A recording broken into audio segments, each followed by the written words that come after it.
We started the program with the intention of it just being a volunteer project, and then we realized, wow, the children are showing up when we take them to the library, and they want to do the math and they want to do the reading. And we just thought, okay, this is exactly what we believe fundamentally, personally, which is that all children do want to learn. And really the challenges come in when the adults come into play, right? And the circumstances and environments that they're around.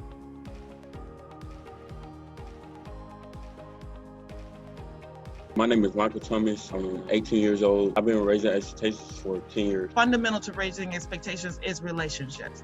We believe that breaks or makes every experience for us. For me to be from Atlanta, from around me, it's not like a lot of people giving this opportunity and the resources they need.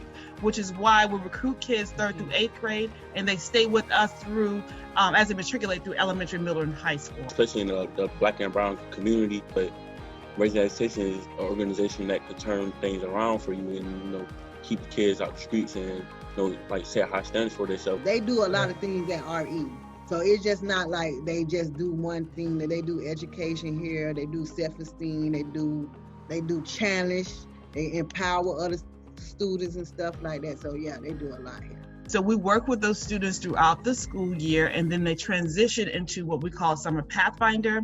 And then we have youth work, which is exposing our kids that are in the high school space, paid stipend opportunities where they can begin to learn more about all of the work opportunities or career opportunities of the future, exposing them to those particular opportunities, exposing them to different colleges that they've been looking into, and career paths. They, help me and support me, to at least have a good GPA and be prepared for college and know about post-secondary options. I want to be a mechanical engineering, so for me to see those things and have experience with it is just make me feel I have an opportunity. You never know, you could get in contact with them and have an internship with them. So we don't really consider ourselves to be a school partner organization or a community partner, but really a hybrid. I think that's where the uniqueness comes in play at what we do and how we do it with our families and children.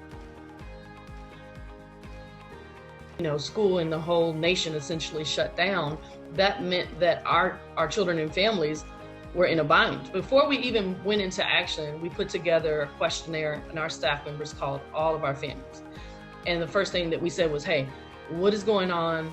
This is going to be a big shift. What do you think you're going to need? And so that strategy that we put together to support virtual learning, make sure that the families had food and supplies at home, and then make sure that families could access some of the agencies that were supporting with paying rent and utilities, that we got that all from the families. When I was in school, my biggest challenge was learning and for my academics, for us to, closed down because we used to have everything in person, but now everything is virtual. So, but they still was giving us the opportunity to provide us with the resources we need. They would set a board in the Zoom class, and teach us math lessons and science lessons and make it fun for us. The blessing is you're not doing this alone. And so that's where that relationship came into play. We were able to pull on the pre-existing relationship we were able to establish with our children and our families to help us inform them about what this means to them. You are not alone. We're going to work through this together. When there are challenges, communicate it. Your good thing is we're here to help problem solve and work this out with you. Really have become what one of our mental health partners calls navigators. We're working with families to make sure that that they can pay their rent, they can pay their utilities. They just like family. We all together like family. We stick together. What our kids they do here, they show them love. They make the kids believe in themselves. We've also been coordinating food services. We, go around, get all of the donations. On Friday, our team puts together boxes and we deliver food boxes and other things that families need on Fridays. And then with the technology, again, working with our partners, and then also we purchase laptops to make sure that as laptops break, which they tend to do a lot these days, right? That we can easily replace them and say, hey, it's okay, because we got another one. We're not going to miss any school time. And so those are those specific ways we've helped with COVID. It is hard because, it's just like, employed, and then you had to, you know what I'm saying, we unemployed, we had to lose the jobs, we got to feed the kids, the bills got to be paid, you know. As me as a parent, I don't want my kids to look at like what we go through in this world. And anything happen, I still you need to stay more focused. So what we want to do is to make certain that we don't lose our families in the cloak of COVID, and that we, because of our relationships, and they call us when things happen, we have a network of supports that we can call into and say, okay, I got a family that needs this.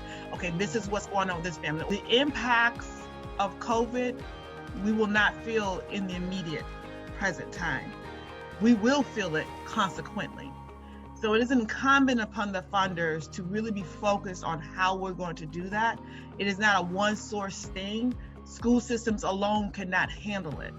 It is going to require that we widen that lens so that you have other partners to help shepherd that load, because it will be massive.